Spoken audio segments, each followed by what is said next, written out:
शाम के समय में थोड़ी बहुत स्नैकिंग तो सभी को पसंद है। तो आज मैं बना रही हूँ पिज़्ज़ा, वो भी घर पर बनाए हुए पिज़्ज़ा बेस से। तो यहाँ पर मैंने हल्का गुनगुना पानी ले लिया है। पानी इतना गर्म है कि मेरी उंगलियाँ इसे आराम से बर्दाश्त कर सकती है। और अब मैं इसमें डालूंगी ईस्ट फर्मेंट होने के लिए। तो यहाँ पर मैंने 1 टीस्पून के करीब लिया है ईस्ट, एक्टिव ड्राई ईस्ट। तो मुझे थोड़ा सा कम लग रहा था ईस्ट, मैंने अंदाजे से लिया था तो इसलिए मैंने थोड़ा सा और डाल दिया। और इसके बाद जितना मैंने ईस्ट डाला है उतना ही, मतलब 1 छोटे चम्मच के करीब हम यहाँ पर चीनी डालेंगे। और सभी चीज़ों को बिल्कुल अच्छी तरह से मिक्स कर लेंगे, कहीं पर भी लम्प्स नहीं रहना चाहिए। और इसके बाद इसे ढककर आराम से 15 मिनट तक के लिए छोड़ देंगे ताकि ईस्ट फर्मेंट हो जाए। तब तक आप चाय नाश्ता कुछ कर सकते हैं। और ये देखिए ईस्ट के ऊपर झाग आ गया, मतलब ईस्ट एक्टिवेट हो चुका है। और अब मैं यहाँ पर डो की तैयारी कर ले रही हूँ पिज़्ज़ा बेस बनाने के लिए। तो मैंने मेजरमेंट से 1 कप मैंने यहाँ पर मैदा लिया है। 1 छोटे चम्मच ईस्ट के लिए 1 कप मैदा, या 1 कप मैदा के लिए 1 छोटा चम्मच ईस्ट। और साथ ही बहुत थोड़ा सा मैंने नमक डाला है। और ये जो फर्मेंटेड ईस्ट था ना, जिसमें बबल आ चुका है, वो मैं इसमें डालकर एक बहुत ही मुलायम सा डो लगा लूँगी। डो बिल्कुल भी नरम होना चाहिए, हार्ड ज़रा भी नहीं होना चाहिए। तो अच्छे से आटा गूँध ले रही हूँ। पानी मुझे थोड़ा कम लग रहा था तो थोड़ा सा और मैंने नॉर्मल पानी लिया है। और अब मैं एक बहुत ही मुलायम सा आटा गूँध कर तैयार कर ली हूँ। और अब मैं हाथों में थोड़ा सा तेल लूँगी और तेल की मदद से मैं इसे इस तरह से खींचते हुए मोड़ते हुए, खींचते हुए मोड़ते हुए, इसे स्ट्रेच एंड फोल्ड मेथड करते हैं। इसको बहुत ही नरम और मुलायम डो तैयार कर लूँगी।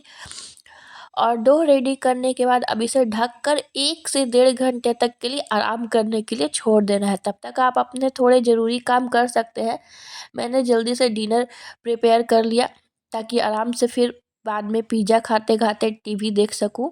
और करीब 1 घंटे के बाद मैं जब आई थी और जब मैंने डो को चेक किया तो ये साइज में दोगुना तिगुना बहुत ही ज़्यादा हो चुका था फूलकर। तो मैंने थोड़ी देर के लिए इसे और साइड रखा और अब कुछ इम्पोर्टेंट सा काम करते हैं। तो मैं यहाँ पर पिज़्ज़ा की टॉपिंग के लिए थोड़ी सब्जियां कट कर लूँगी। तो सबसे पहले मैंने ओनियंस लिया है, इसे 4 हिस्सों में डिवाइड किया, उसका बीच से फिर से कट करेंगे। और अब इसके सारे पल्प अलग अलग कर लेंगे ताकि हम पिज़्ज़ा को अच्छी तरह से डेकोरेट कर सकें। सब्जियों को अच्छी तरह से काट कर अच्छी तरह से डेकोरेट करने से ही पिज़्ज़ा का लुक बन जाता है। तो इसीलिए मैंने बहुत ही सुंदर तरीके से सारे प्याज को कट कर लिया है।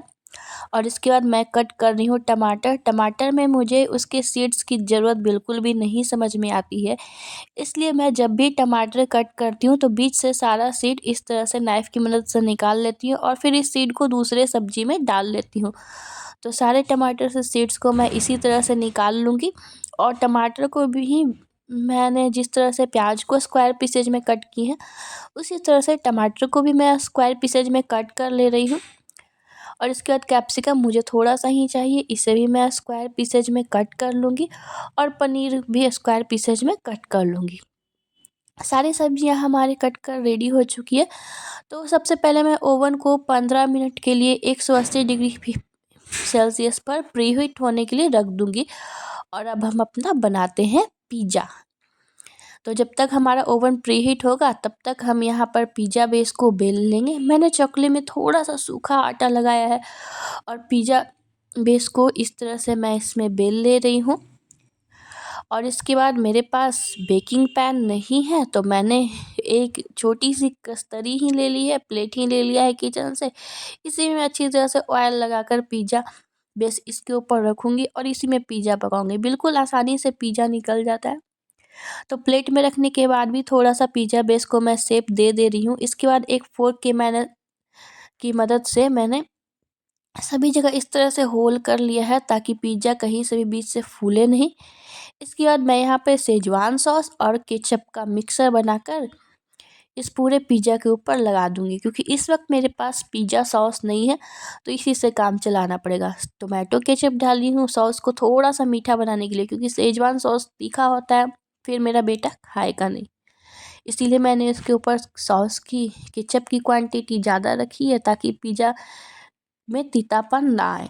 और अब इसके बाद मैंने लिया है 2 चीज़ क्यूब्स और चीज़ क्यूब्स को एक चीज़ क्यूब्स को सबसे पहले मैं यहीं पे सॉस के ऊपर अच्छी तरह से फैला लूँगी।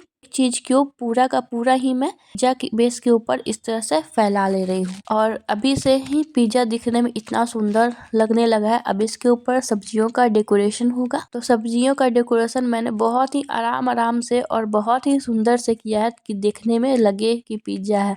अगर जैसे तैसे सब्जियों को फैला देंगे ना तो ज़रा भी देखने में अच्छा नहीं लगेगा। तो हमारा पिज़्ज़ा दिखने में भी अच्छा होना चाहिए। सब्जियों को पिज़्ज़ा के ऊपर इस तरह से सजाया है कि दिखने में इसका लुक बहुत ही ज़्यादा सुंदर लगे, बहुत ही ज़्यादा अच्छा लगे। मैंने यहाँ पर ओलिव का इस्तेमाल नहीं किया है क्योंकि मुझे ओलिव्स पसंद नहीं है और मुझे कॉर्न बहुत ज़्यादा पसंद है, इसलिए मैं इसके ऊपर भर भर कर बहुत सारे कॉर्न डालूँगी। तो घर पे पिज़्ज़ा बनाने से ये होता है कि आप अपनी पसंद से जो भी सब्जियाँ डालना चाहें डाल सकते हैं। इसके ऊपर मैंने थोड़ा सा चीज़ और ग्रेट करके डाला है और साइड से मैं मिल्क ऐड कर दे रही हूँ। ब्रश की मदद से मिल्क साइडों पर लगा देने से क्या होता है ना कि कलर पिज़्ज़ा का साइड में बहुत अच्छा आता है। ओवन हमारा प्रीहीट हो चुका था।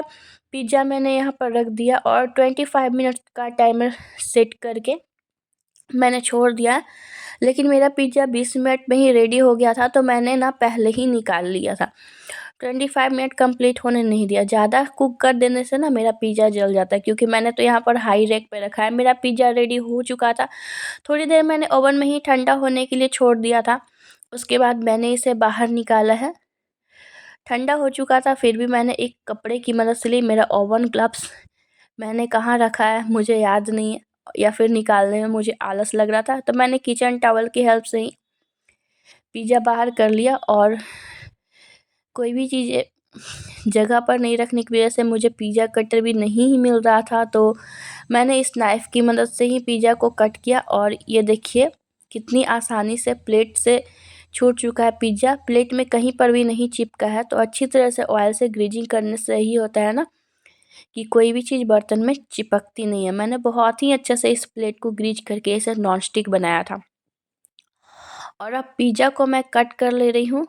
मेरा पिज़्ज़ा कट कर रेडी है। मैंने यहाँ पर अभी ऑरिगेनो और चिली फ्लेक्स नहीं ऐड किया है, क्योंकि मेरे बेटे को पसंद नहीं है। तो उसके लिए मैं एक पीस निकाल दूँगी बिना ऑरिगेनो और चिली फ्लेक्स को। उसके बाद मैं जो अपने खाने के लिए निकालूँगी उसे मैं ऑरिगेनो और चिली फ्लेक्स डालूँगी, क्योंकि मुझे पसंद है। तो सबसे पहले मैं एक पीस निकाल कर इसमें से अपने बेटे को दे रही हूँ, क्योंकि वो बहुत देर से कैमरे में पीछे में खड़ा होकर मेरे सारा ये पिज़्ज़ा देख रहा है और मांग रहा है। तो सबसे पहले उसे एक पीस दे देते हैं और इसके बाद मैं अपने लिए निकालूँगी, जिसमें मैं ऑरिगेनो और चिली फ्लेक्स ऊपर से डालकर एंजॉय करूँगी। बहुत ही टेस्टी पिज़्ज़ा है। मैंने 2 दिन पहले भी बनाया था। मुझे इतना पसंद है कि फिर से मेरा खाने का मन कर गया, इसलिए मैं आज फिर से बनाई हूँ और वीडियो रिकॉर्ड कर रही हूँ। तो ये अब मैं अपने लिए निकाल रही हूँ। और मुझे ऑरिगेनो पिज़्ज़ा में बहुत ज़्यादा पसंद है। बिना सीज़निंग के मैं पिज़्ज़ा खाती नहीं हूँ। तो मैंने बहुत थोड़ा-सा चिली फ्लेक्स डाला है, चिली फ्लेक्स क्योंकि मुझे उतना ज़्यादा पसंद है नहीं।